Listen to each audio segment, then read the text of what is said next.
Hey everyone, my name is Grant. I am a field manager here at the Digital Summer Clinic, and today I am joined with none other than Kim Barker.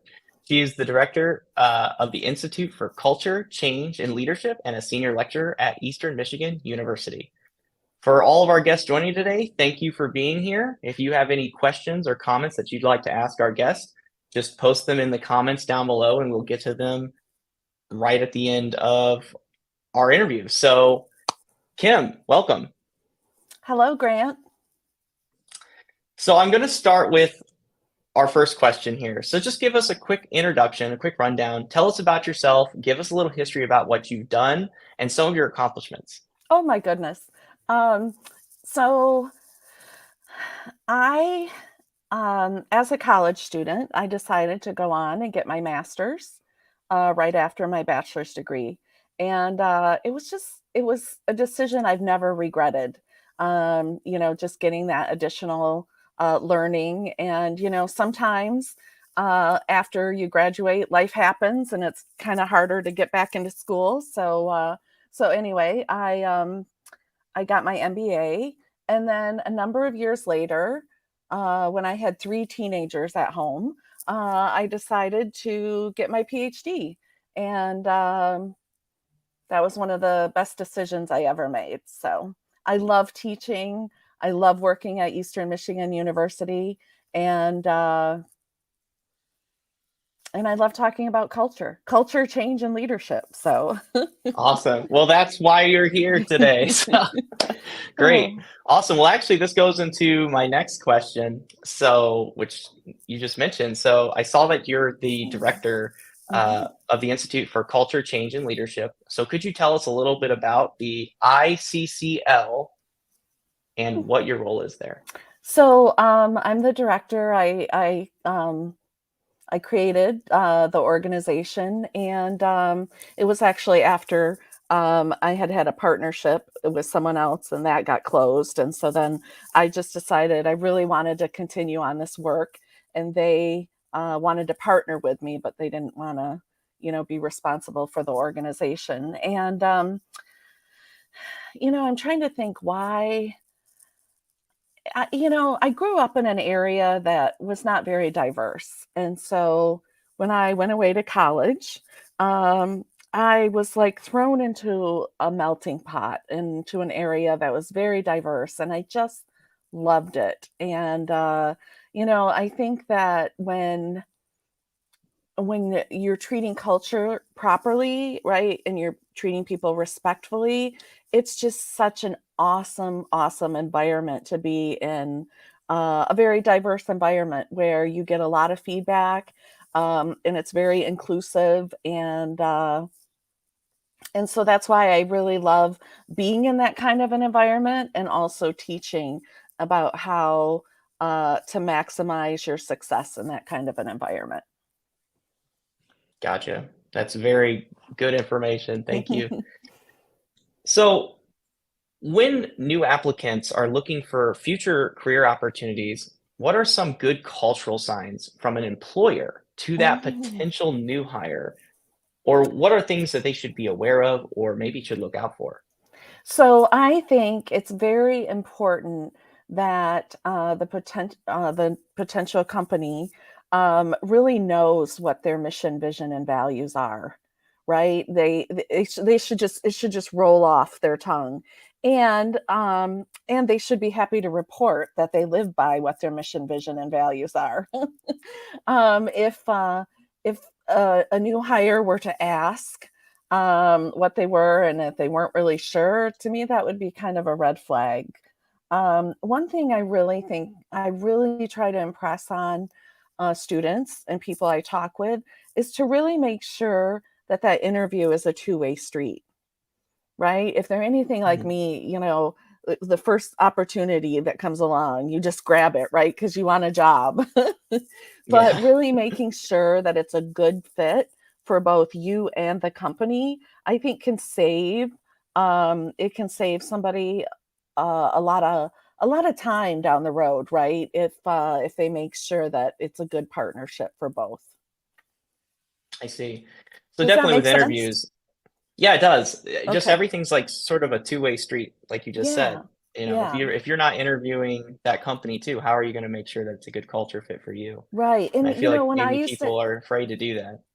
when I used to interview people, like I always wanted to make sure that they had questions for me, right? If I Hmm. interviewed them and at the end they were like, "Oh, I'm good." I'm like, there's got to be something I didn't answer that you want to know, right? So I think it's it's really it should be a two-way street. Yeah. I see.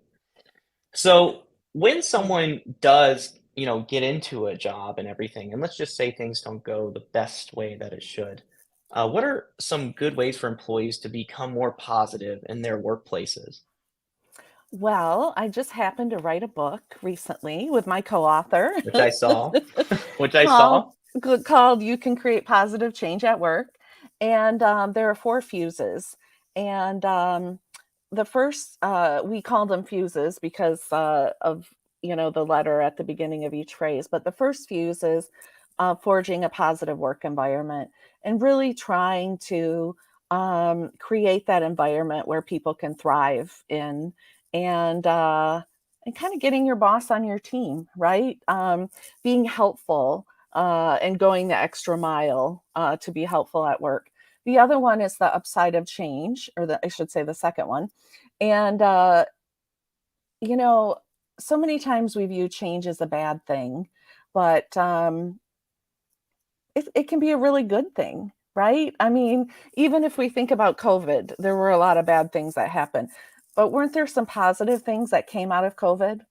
Like Definitely. more talking on the video, right? And things like that. A lot of technology boosts Yeah, right there. exactly. The third one is a strengths-based approach, and so really it's about focusing on what your strengths are and playing to your strengths. So it's not, um, I mean, we all have weaknesses, we all have areas that we need to work on, but really kind of, playing to your strengths and what you're best at, right? Because that makes your work that much more fun. And the last one is high quality connections, engaging in high quality connections. And when you care about those that you work with and, you really care about them, and you know them like kind of on a personal level, and it just makes work that much richer.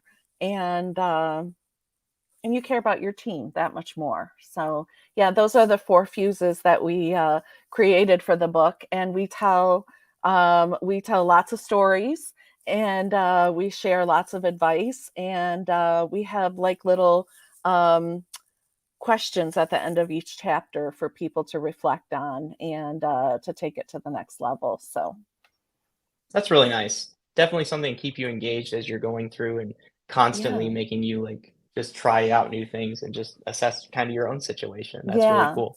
yeah. So And if the four anybody fuses, just Google me if you're interested, and the book will pop right up. I'm sure we'll include it here for you, Yeah, so okay. no issues Sounds there. great. So, going back to sort of the whole diversity thing. So, Mm. in what ways do you see excuse me. In what ways do you see diversity helping in the workplace? What are some of your personal experiences with the benefits of diversity? Mm. So,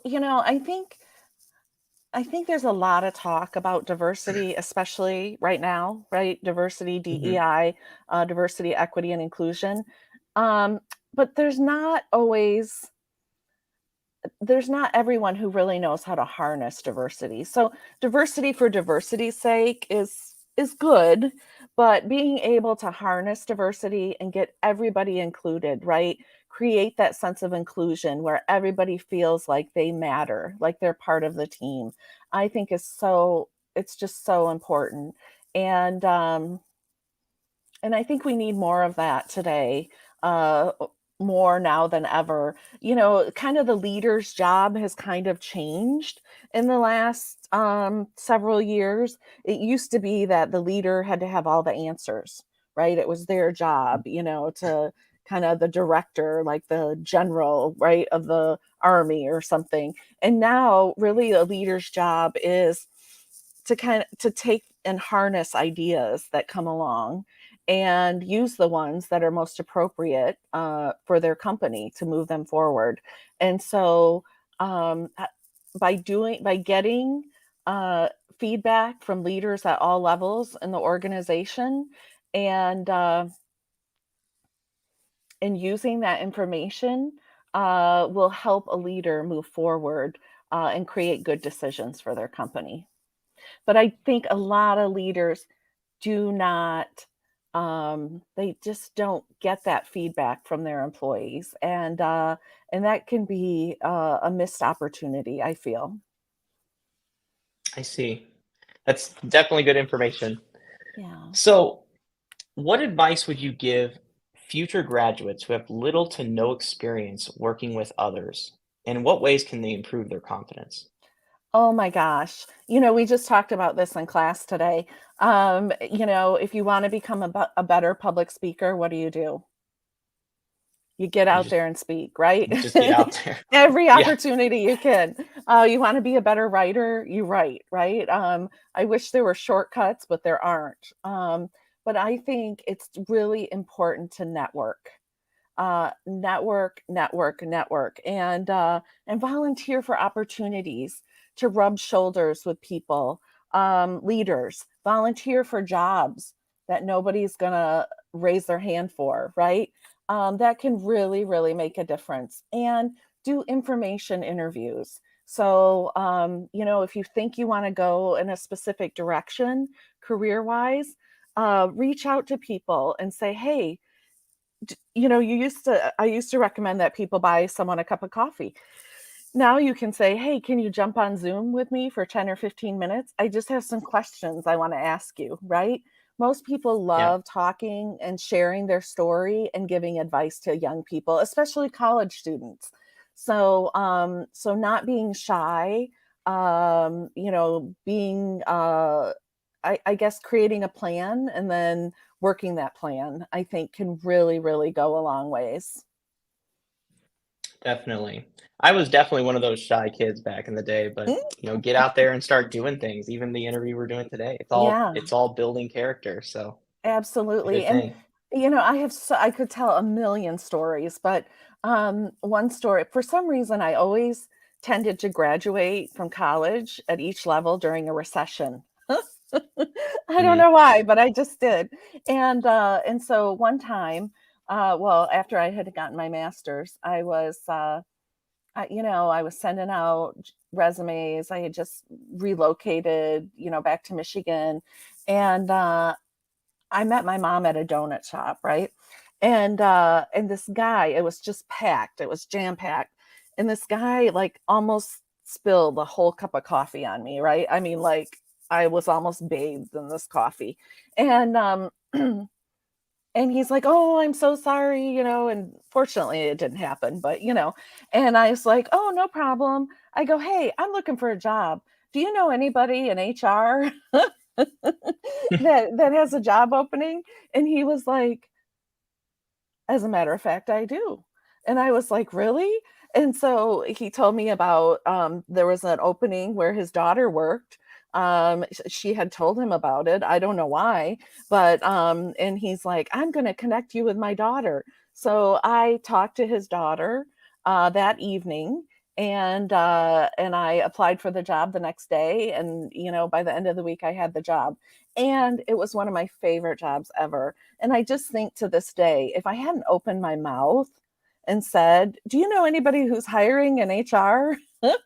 mm. I would have missed that opportunity, right? So, I mean, it's really kind of just putting yourself out there and being bold about what you want, and just allowing the universe to rise up and give it to you. Awesome. That's a really cool story. No, Never know thank where you're definitely gonna run into anybody or just, like, the opportunities that are just gonna, like, come out of Ex nowhere. exactly, and so to this day, I still hang out at donut shops. No, just kidding. So Oh, so that was actually all the questions that I had. So we have some oh. from the comment section here, so I'm just gonna kinda go as they Oh, came. okay. So the first question is from Bud, and he asks, "How on earth did you complete your dissertation with 3 teenagers in the house?" I started working at like 10 o'clock at night. And I would finish, sometime around 1, and then I had to be at work in the morning. So yeah, it was a pretty crazy time. But again, Gotcha. I was very focused, right? And you have to plan your work and work your plan. And yeah. And when I look back at it, uh we have so much more respect for each other than we did before, right? I mean, we thought we knew what we were getting into, but of course, there's always some surprises along the way, right? But when you work through something as a family or as a team at work, right? It really strengthens your relationship and the bond that you have. And I think my kids are pretty darn independent because of it. Because I didn't have time to be a helicopter mom, right? So, I see. I see. So our next question is from Zach, and it says, as as a professor at EMU, have you noticed any common traits among students that go on to be successful after graduation? And if so, mm. what are they? Oh my gosh, that's a great, great question. I think that EMU students have a really good reputation because they're hard workers, right? I mean, they're not entitled, right? They're willing to get out there and work for it and improve themselves. So I think that always gives EMU grads kind of a leg up. But I guess I would say. Um, those who really take it to the next level, right? To get out there and network. I mean, I can't say it enough. It's all about networking. It's all about business. It's all about creating those relationships, and you just never know uh, who you're going to run into that might be able to help you, and you might be able to help them, right? I mean, it's definitely a reciprocal relationship. So. I've always found that the relationships that I've had and I've worked on and strengthened, I can call those people, pretty much anytime and, ask for things. And I know that I'm going to be there for them as well. And, that just makes life a little bit better. Or I should I say a see. whole lot better. It totally does. Yeah. Totally does. And our last question, because I know we're going a little bit over here, but our last question is, how can someone with not much experience know whether they might fit with the company? Mm. I think first of all, you have to do your research online. It's so easy to get information on a company, right? Nowadays, I mean, you can go online, you can look at their website, right? The other thing I think is, if possible, to talk to people that work at the company, right? What is it like working here? Do you feel respected? How would you describe the culture? Things like that. And then I guess the third thing would be, to ask questions. Ask lots of questions in your interview. I mean, some people are just really good interviewers, right? And you're never really going to know until you get in there and like do the job, right? So you have to do that. You have to, you know, use all of the information that you got and make the best decision you have at the time. And then get on there and do it. And, you know, if it's not a great situation or it was slightly different than you thought, don't be afraid to communicate that. Or, when you're younger, look around, right? There's lots of jobs out there and there's lots of opportunities. But I think the thing that is most important is to do your research. It's great advice. Great Yeah. advice. So that was actually all of our questions. So Mhm. before we head out, I'd like to thank everyone again for watching our digital live. Kim, thank you for speaking with me and our viewers today. It was great having you Yeah. on with the clinic. Good luck with everything, and keep making Thank a you. positive change. Thank And you. everyone watching, don't forget to subscribe to our YouTube channel, Digital Summer Clinic, so you do not miss any of the new updates.